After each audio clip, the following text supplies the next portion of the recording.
tulina bingi byesoogeddeko nenze luno oluzi lw'amafuta oluli wano mu Bunyoro nga ne leero balwogeddeko nti amalala gafunise mangi nnyo.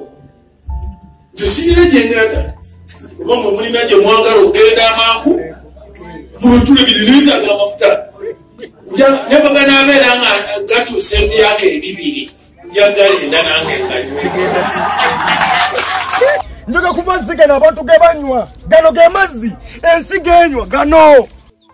You instruct people, go and prepare seed beds. They supply government no money. Temwenkana president ali waggulu wa buli kintu kyonna wano mu ggwanga n'amateeka gennyini gamuwa enkizo tosobola namuwaabira musango. Oyo gundi Bobi Wine niyo baani oyo tukwata bukwasi tutwala ku polisi osobola okukwata president.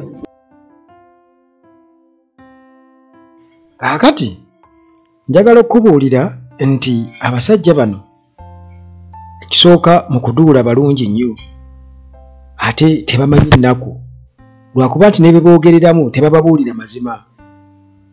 Kakati olutalo wakati w'abanyigirizibwa n'abo abali mu kulya ssente ez'omuwi w'omusolo n'obubbi ku by'obugagga eby'omu ttaka n'ebirala byonna resources eziri mu Uganda, muganda wange gaapu eyo nene nnyo era nga gwe omuntu owa wansi ojja okwewuunya kati omusirikale ng'oyo yali ku ranka ng'eyayogerera mu bantu abagamba bawagire Museveni naye nga yeerabidde nti amasomero mafu, ebyenjigiriza, amalwaliro mafu na buli kimu kifu, ettaka balibbye balitutte lyonna naye munnanga abantu ne bakuba engalo nga ye alinga bagamba mutuwagire ffe tulye.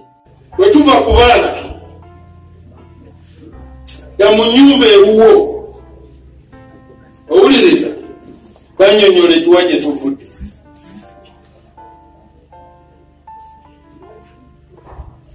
Bagambe ekyokukola ki ng'essaawa y'okuba akalule kakoze ki katuuse. Nze nina ekintu kimu nninnya emmotoka eki baasi kubanga etwala abantu ki bangi gamba ab'ennyumba yo okutuuka okuba akalulu balinnye baasi.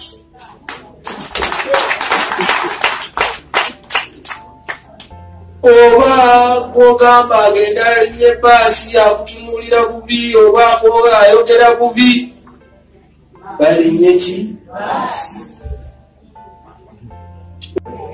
Ensonga yayoweeri ate era agira n'abagamba nti gwe mwalabyeko y'abaani mwana. Tulina bingi byesoogeddeko nenze luno oluzi lw'amafuta oluli wano mu Bunyoro nga ne leero balwogeddeko nti amalala gafunise mangi nnyo. Nze sirina gye nnyata oba mwe mulina gye mwagala okgenda amangu mulutule birinza g'amafuta nyabagana abeera nga gatuusa emyaka 2 njagalenda nange ngagenda.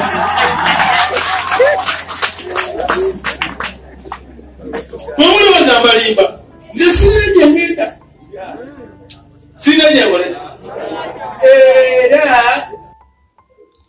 teebereza kati omuntu ng'oyo nti ye ayagala ssente ziva mu mafuta zigende butereevu mu nsawo ye nga tafuddeeyo oba ebyobujjanjabi amasomero n'ebirala byonna bitambula bulungi ku service delivery kubanga essente ezo zirina kuyamba mu bintu ebifaanaganako bwe bityo eggwanga lisobole okubeera nga ligenda mu maaso.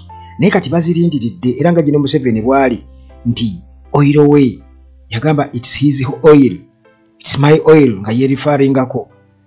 Okiraba kati abantu abafaanaganako ng'abo muyinza okubawagira kubanga bayinza baba ŋŋwanda zammwe n'abalala naye nga bwalabidde nti abantu waliwo ebitundu nga bo banywa na nte banywa mu bidiba bya nte amazzi makyafu abaana obutambi babulina bwonna ettaka lyonna balibbe balimazeewo kwegamba omulimu gwe musigaze okola gwa bodaboda naye yaggama siina gye ndaga gamba ab'emu nnyumba yammwe balonde Museveni kubanga basobole okusigaza omunyago naye ng'abantu banywa n'ente banywera mu bidiba banywa mu bidiba ate nga banywa mu bidiba.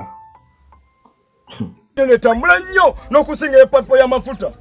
Njoga ku mazzi gano abantu ge banywa gano ge mazzi ensi genywa gano. nga bwogalaba Simon TV nsaba buli kamera ogitunuulize njagala otambuza video after 40 years gana maso one ebigere bye ebitambula bulijjo mbiwulira mu ŋŋambo nga mwaya kale boogera mu boogezi wano ewali abantu nga banywa n'amazzi n'ente gano ge mazzi ge banywa tolowooza mu nnyimba buli bana mbasanzu wulya agasere gana mu kacupa uyo bana tetubalagira gali noma okubba okuganywa after 40 years bano batubeerya ntonde gaga tali muganywa bana tetuwaka bakake ono mana tetuleseewo muleete bino bino wasibipya gano ge mazzi ge banywa bannayuganda ntambuliza vidiyo netweku buli munnayuganda eno gye bagamba mbu gye balina obuwagizi mwakasoba buwagizi bagamba nga amazzi ge banywa gafaana gati golooza balina ebyenjigiriza ebirungi bagamba nga amazzi ge banywa gali bwe gati golooza balina amasomero amalungi kubba kuliko gabagaba faayo kumanya nti omuntu omutuufu alina anywa amazzi amafumbe bannange tulina nnaku mu Uganda lwaki bino ebintu bibirawo nga buli wansi wa Uganda mu matu gaffe mu maaso gaffe tulina bitereza ffe n'abaganda bange kamera ntaddewo nnya nga njagala vidiyo kutambula gitambuze bibalume bino birusibya kiri abnormal. This is insanity. Chechi cha bukwe ddalu omuntu nanyo maza gafana bwe gati ngamaza mu government emyakana. You have failed as a state. You have failed ngabakulembeze 40 years n'okuba mulimu oba mu retirement. Amazima gali nti bwe mubanga maza abantu nababono bana bayizo soma bano. Unasoma jamu, what is a jamu? What is a vector? Oh no. Ngagala maziganywa. Mulimba nnyo. Yandi badakale boa ngataleta mazzi nga sigano. Tubasazeria ntonde gye mugaba buwa gye mulina obuwagizi. Kyekwasa nnaku mukutamala abantu abali wano benyenyini ne mugatula mukomese abagamba nti amataka gogamanya nti taka ngeri wano lijja kudiza mu government eddako. Tugenda mu protest vote. Kanonyi kakume ngomazo kalonda. Omalo banja kabanji. Gana amazzi ekena bera ambulera ekeno gatereza. Ne okutikinga ambulera nkusaba asigalawo. Obanjo buwanguzibo. Simon TV wabale kamera. Mugana wange wabale kamera. Nabali ku Asadaman Makeri. Mwebale kutambuza video. Gano gembaza bana bekanya bagato ko kufumba. Oba bafumbe kisimanyi. Oba bayoze kisimanyi. Oba bakole kisimanyi. Eyo papa bamufuta bireke biri biwero. Buno bulamu bw'abantu. Bwangamba nizo nyaga amazi. Takashona koza ngato zange. Zinenga zinyamba dekade ziva mu mfufu. Bwenzo saga amazi gaddugala. Zinenga tuzinyamba dekati. Bwenzo saga amazi ziddugala. Gebateka mu mbuto zaabwe mu misayi gyabwe. Museveni oli mubi. You have failed so hard as a state. Oli mubi nnyo. Bannange obujulizi obukwatibwako webuli tebereza eri antonde. Abantu banywa na nte amazzi ate nga baganywa naye nga batugamba nti eyo balonda abantu abawagira NRM era service delivery fee batugamba eno nti twalonda bubi mwalonda abantu abatoogera kati ab'emikono babagamba nti balonda Namboze yensonga ki eddwaliro lyabwe liri bwe lityo Nabbanja nga yagamba kati nabo bajja kubafeera mu nfeera efaanaganako bwetu naye bano abasajja emyaka 40 tukkirize nti ekintu kyabalema tebalinamu managerial skills yadde ate tebasobola byanfuna bafu nnyo tebasobola kukulaakulanya ggwanga kubanga bajja baavu nnyo nga tebalinawo legase ya bugagga yonna bagamba amazzi gakulukuta gye gali gakulukutidde Anita Among abaana tulabye mu PLE nga bakola ebibuzo nga bali wansi naye Anita Among atukakasa nti eyo bo tebeetaga protest vote bali okay. Excellency, for us in Karamoja, in Iteso, we are not giving a protest vote. We have the peace, we have the security, we have the development. We don't need anything else. Nti balina buli kimubbo tebeetaagayo protest vote kubanga bali okay. Okitegeera kubanga yalya sentence awugiramu mpugire naye nga abantu amasomero abaana bakola PLE ne babateeka mu kisaawe buli mundi babuwa olupapula n'asitama n'awandikira ku vivi naye singa katugeze ngoba enkuba etonnye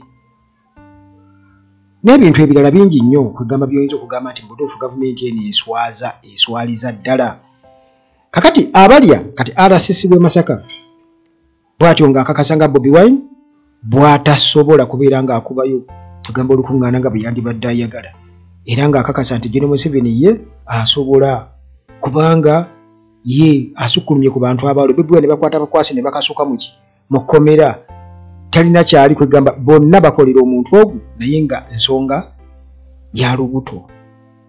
Ekya president bwangamba nti olukiiko alitueka ku nyumba waggulu wano siyinza kugaana kubanga ye kamala byonna obw'eggwanga. Kati kabaka bw'ajja wano n'agamba Washaki nti lanyaŋŋaana siyinza kugaana. Kati era n'omukopi nange ngende neeteeke mu kiti eky'amaanyi.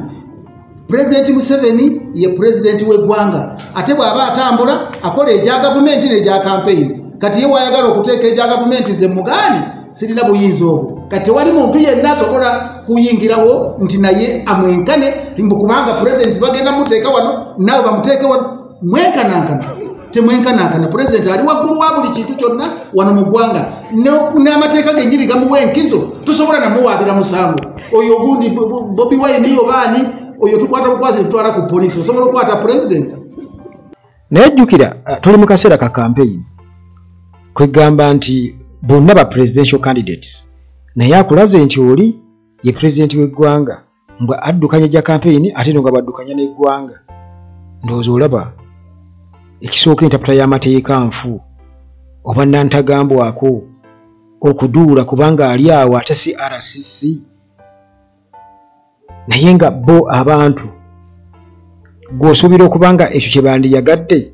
Kakati abantu program tuzirabye eza NADS eza Operation Wealth Creation ez'emyoga era ne batandika n'okubeera nga babalimisa endokwa nti gavumenti egenda kuzigula. Kati bwe bazisappulayingayo era akasente tebakafuna. Kati ng'ogyeko okulimirira ebyobulimi na buli kamu bwe bakafunamu batuuka n'okubba abantu babalimisa endokwa tebabawa ssente. Kati omuntu omunaku n'abeera awo nga ye waakufa bufi. You instruct people, go and prepare seedbeds. They supply government no money. And the people of Igara are going to vote for the same president, Mr. Museveni. He gets money, he gives MPs 100 million each. Now, what is this real? What is this? Our seedlings are not paid. We supplied 3 years ago. Our money we invested in here is not even, they are not taking the tea. The government is saying we are supporting tea, the tea sector. The tea sector is giving government a lot of money. What is this? What does the government want Ugandans to do? They want the vote, but they just go to parliament and sleep. This is not a country that I love. I don't love a country like this. A government that doesn't take care of its people, that doesn't care about its investors, people who invest a lot of money in it. What the government of NRM and President Museveni do, they get money and give MPs 100 million each. Now, this is the reason some of us don't support NRM, and we will never support NRM because of such things. Now, tell me, how much money did I invest in here? How much money? Millions of money that government owes me. It has my money. Doesn't want to pay me. They want me to vote NRM again. People of Uganda, fellow countrymen, don't vote Mr. Museveni and his government. Do not vote Mr. Museveni. People of Igara, people of Chamhunga, people of Toro, do not vote Mr. Museveni. Do not vote a government that makes us suffer like this. This is too much. I mean, I cannot invest millions of money here. They don't take the tea. I cannot supply my tea seedlings to government and they don't pay me. What kind of a government is this? Let's vote Kyagulanyi. Let's vote Mr. Kyagulanyi to be our president, because this government of NRM doesn't take care of us, doesn't care about us. We invest a lot of money in it and they are misusing and mismanaging the economy. How much money did I invest in here, people? A lot of money. Very many of my friends have invested a lot of money in these tea seedlings. There is no money. What does the government expect of us? To love it and to wake up early morning to go and take NRM? No way. No way. These seedlings must be supplied. We must be paid so that we move on together as a country. We must move together as a country only if government looks at us as investors, at us as these tea farmers, as useful as well. The tea seedlings have fluctuated. I mean, tea prices have fluctuated. The tea seedlings we supplied have not been paid. The seedlings already are still here. They did not. They have not taken them. What does the government expect of us? That's out. Let's vote Mr. Kyagulanyi. We vote Kyagulanyi so that he takes care of us. No more wasting our energy and our vote to a government that doesn't care about us. Naye ekibuuzo kye mbuuza nti kati omwami ono yes alaba nti kati okulonda Kyagulanyi kye kiyinza okutaasa eggwanga lino. Ekisooka nti endoka yakazirema emirundi emeka bwe baba nga babadde bazitwala kugira emirundi ng'abadde tayogera. Okiraba bannayuganda balina obuzibu obwo bw'obanga gwe olina w'ofunira weerabira eggwanga lyo nti ebintu niwe bitambula mu bukyamu yakafuga emyaka 40 ojja muwagira kubanga ssente zijja ozifuna. So nga ate buli munnayuganda yali badde akakasa nti constitution yandibadde tekwatibwamu nti ebisanja bibiri omuntu aveeko kuba kati ebyo byonna bye muwulira ne kale akatebe ke nasoose okukuzannyira aka omusirikale nga alaga nti balina gye balaga enzize embi ng'abantu banywa n'ente okubaduulira kati nga bw'olaba Anita Amom nti eno ewaffe kiri oke twawuliako ku basajja nga boolanya nga bagamba nti bakoze kinene nnyo babinya abanupu sayidi zeeyo NRM okubeera nti nno bagirangirira nti ewanguddeyo n'abalala bangi bazze nga bawagira ebintu ebifaanaganako bwe bityo olw'ensonga nti bo bafunamu tebafaayo eggwanga liragawa ye kyayita eggwanga ogenda mu maaso kwe kubanga ye mugagga nga sente zifuna mu bubbi abasigadde be bamanyi babanywa na nte oba bakola batya okitegeera naye amaziga gonna ne bw'onoogamba nti katuwagire Kyagulanyi nga tonategeera makulu kati singa Kyagulanyi naye atuuka n'alemera mu buyinza nga naye ngendo kwaza azikugulako kitegeeza ogenda kumuwagira kitegeeza nno tetulina kumuwagira bw'atuuka n'akola ebyo tulina kumugamba nedda ssebo ebisanja bye bikoze eki biweddeko genda omulala ajje bwe kirina okuba okitegeera naye kati bannayuganda mwefaako mwekka naye nga bba abasajja kasaba bakubamuko ku masasi awo katonotono nga ndabe wano e Kampala nga bakuba amasasi tiya gaasi